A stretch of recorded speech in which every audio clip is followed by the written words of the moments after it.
Selamat pagi Bapak Ibu. Nama saya Irina dari Airome Tech Singapura. If you expect me to go ahead and bahasa, I'm very sorry. I spend usually half a year in Jakarta, but until now it's not enough to be fluent in bahasa, so my progress is very slow. So sorry for that. Nevertheless, today we are going to discuss very serious thing, but let's have some fun because come on, it's our daily routine. We used to talk about security. It's a hot topic everywhere, specifically in banking area and BFSI segment in general, right? But let's make it fun. Let's make it fun, let's make it easy, and let's try maybe to make a sort of self-check within the presentation. So let's go. Just so you know, the only one serious slide, like just to let you know why I feel like we can talk about it. Yeah, so basically Airome Technologies is a Singapore-based cybersecurity developer. Within 13 years, we have been working in digital banking protection space. And everything we do is more or less around authentication process. Why? Because we consider it to be the key and the easiest point to secure a digital banking experience. To be honest, if you still struggle, if your clients still suffer from, I don't know, like phishing attacks or scam calls, I'm a little bit surprised why you don't use a sort of like good, strong transaction authentication solution, because it can really help to reduce up to 75% of your digital fraud. So we have almost 100 banks using our technology globally. Our traction here in Indonesia is not that impressive, but very soon, hopefully, we will announce about the last project release here in Indonesia. So let's go ahead. Every banking client suffers from a number of risks. So actually, this is your clients. You see, this guy is shocked, and this is how clients feel when they are hacked somehow. When they lose their money, this is how they feel. How can they lose the money?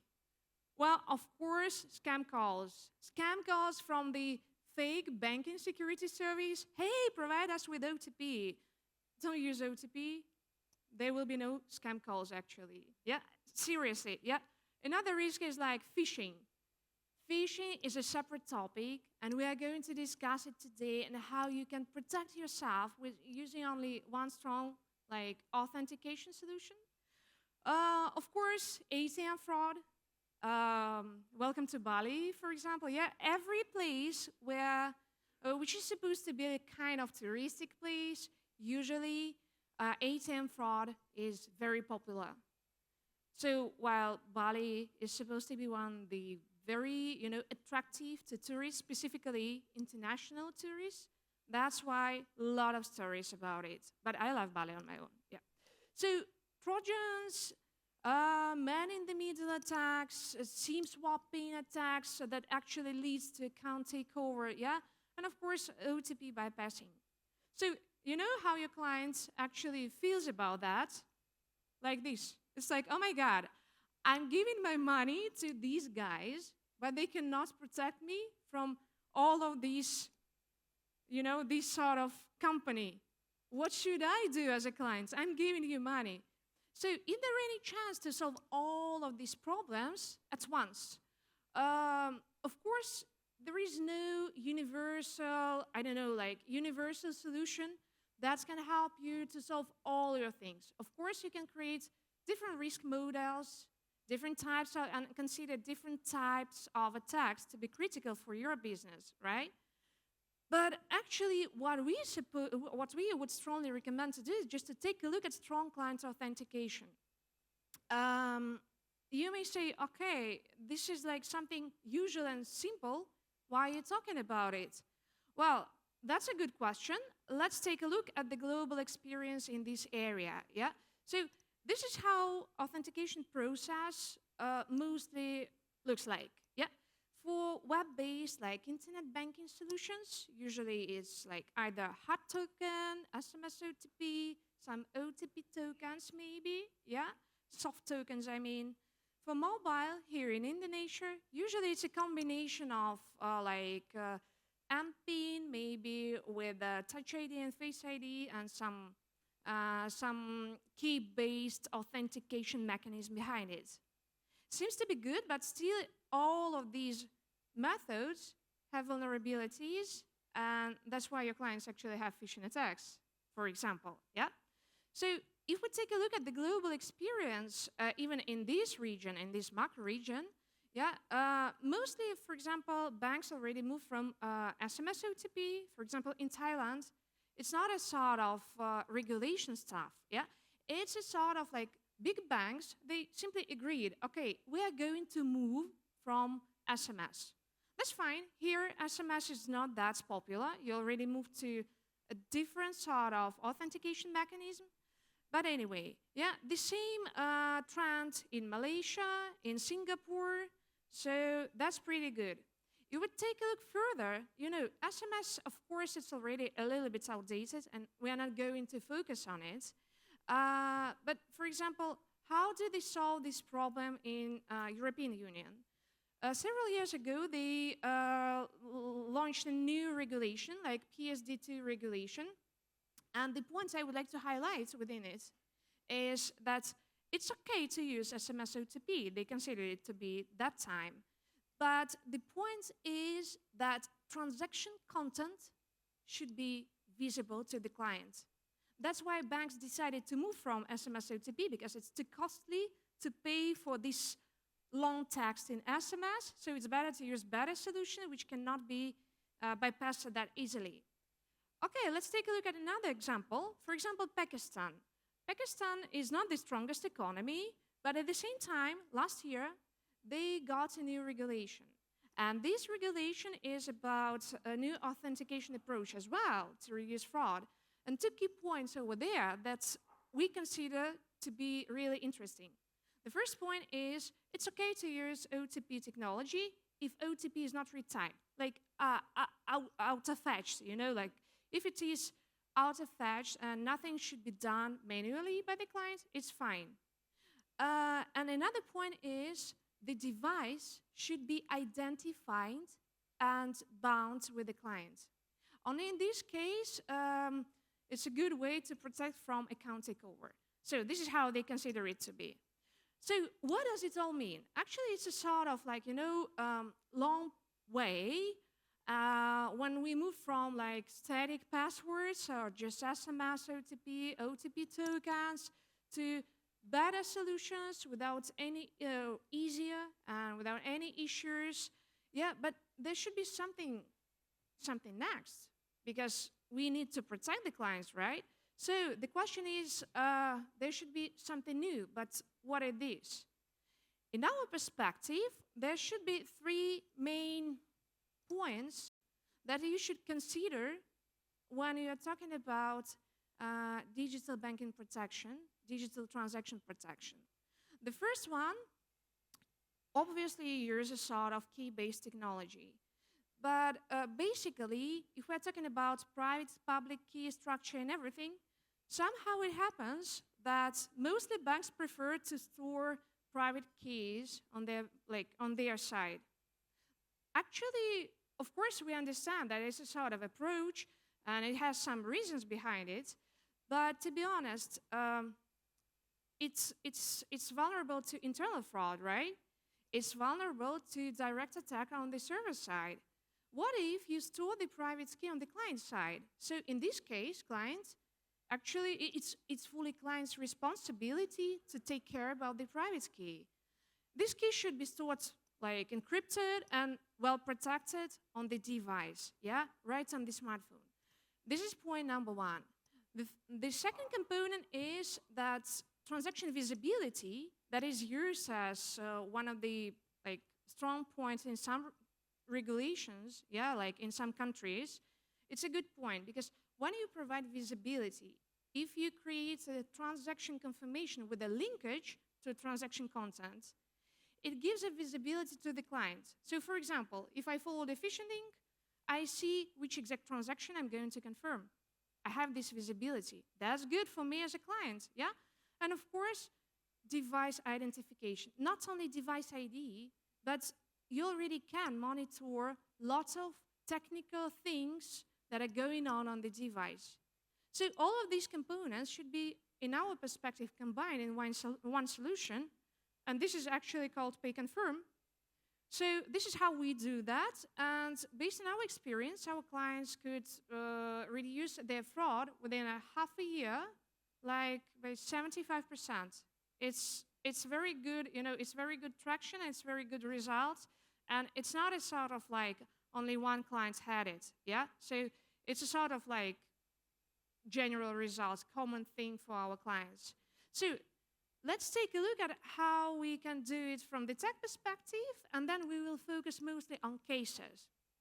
Just to clarify the concept, how Pay Confirm as an authentication solution is organized.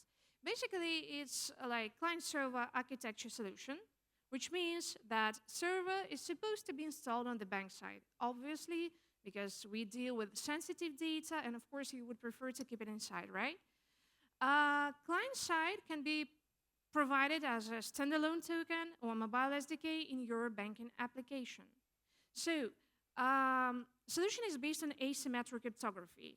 Key pair, private and public key, are split between the server and the client side. Yeah. So on the client side, you store the private key, while public key is stored on the server side. Why? Because in this case, it's full responsibility of the client. So the key is stored in a double encrypted way, protected with the secret owned by the client. For example, Touch ID, Face ID. It can be static password as well if they don't have any Touch ID reader. That's okay. That's possible. And actually, every time client is supposed to generate a confirmation, it's not only the usage of the private key. Yeah, we generate a confirmation on the basis of all of these three main pillars, main components.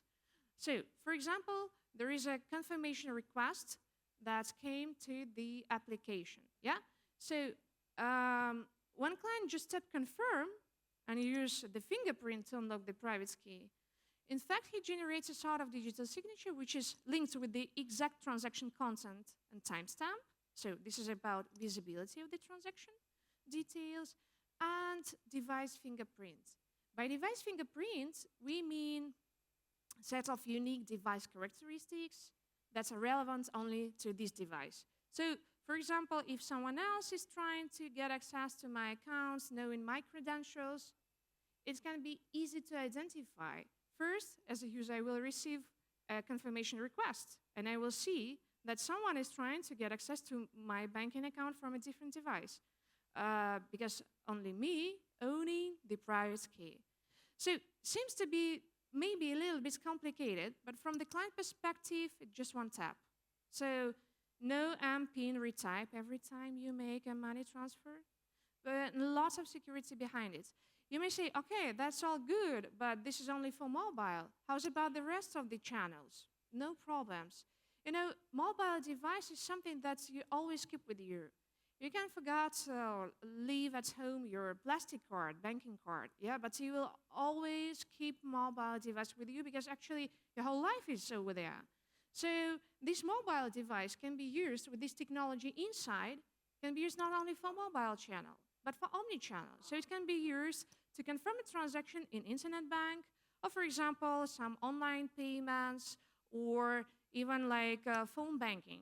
Hey, I'm a priority client, I want to transfer money from account A to account B. And I just do it via phone call. How to authenticate this transaction?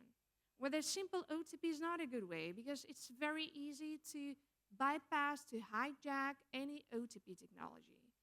So even for ATM, it's also relevant, and many other cases and channels, including in-branch channel, if you need it, it's also possible. Mobile device is something that is always with you. So you may ask, okay, that's all good.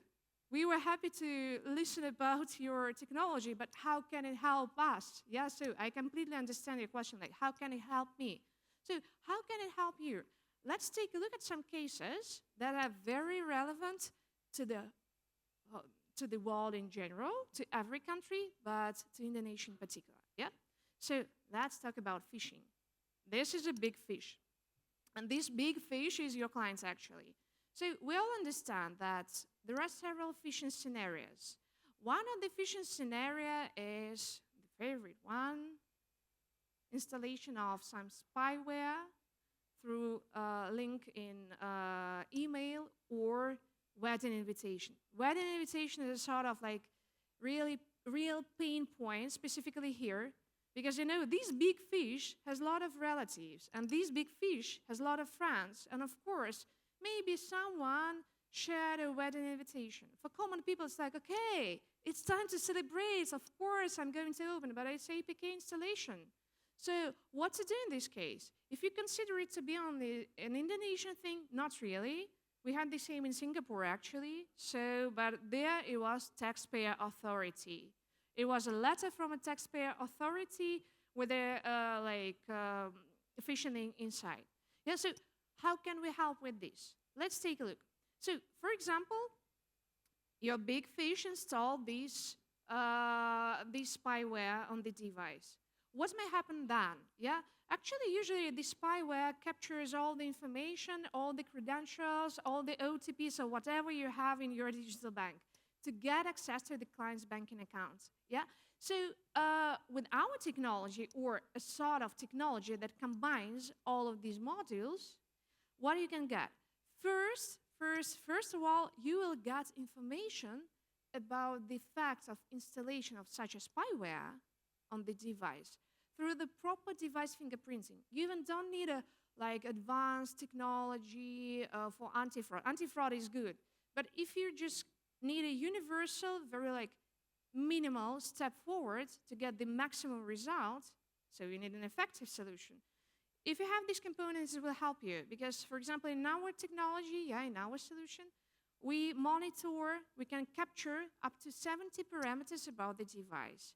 So, for example, where the device is rooted, any application installation, specifically spyware installation, will be captured as an event, and this information will be available on the server side to you. So if you have anti-fraud engine, you can easily score the risk of such an operation.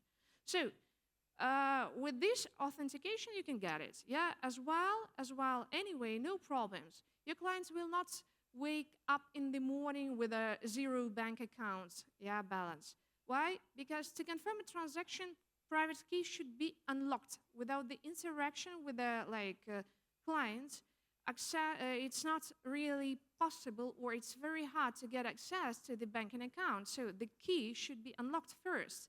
Yeah. So any different device will be identified, and of course, if, for example, finally, somehow it happened that fraudster, the scammer, has access and knows the credentials and trying to get access from a different device and link it to a different mobile number, whatever, again, your clients will get visibility as well. He or she will get a notification and confirmation request for an operation to link, for example, a different mobile number. Will it help? Based on our practice, usually it helps. Yeah, so if it's just leaving the credentials on the fake bank page, so again, no problems. The same principles with visibility, with a private key usage, with a device fingerprinting will help you in the absolutely the same way. And the point is that basically, this approach, this sort of complex approach, helps not only with phishing, but with the whole company, All of these guys can be easily blocked, or the effects of their actions can be minimized if you use this complex approach.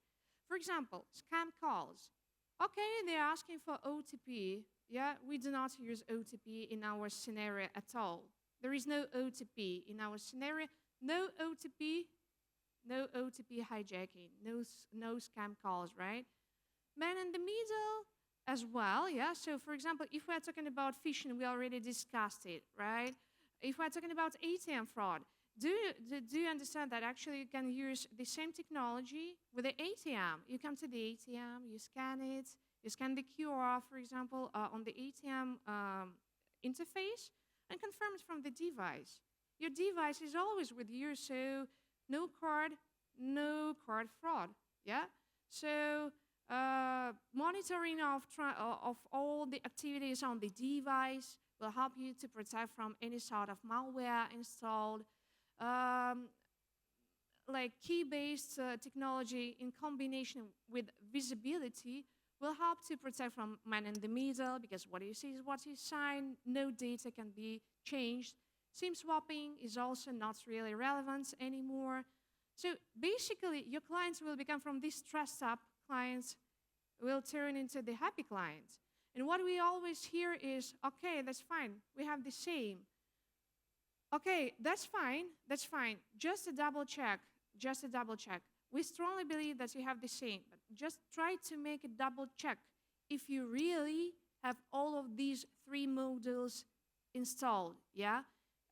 Somehow performed in your digital banking. Because, for example, the one in the middle, transaction content linkage, is a sort of a component that is always missed out. And actually, this leads to a lot of fraud cases. Again, visibility on the client side helps to minimize the risk. If you do not provide visibility, maybe you don't want to protect your clients, yeah? So these are 3 components definitely make sense to check. And no need to pay if you don't have all of them. Don't buy a solution which does not contain all of them. So if we come back to the question, is it possible to protect clients from like the most popular risks like phishing, scam calls, and account takeover? Yes, it is possible.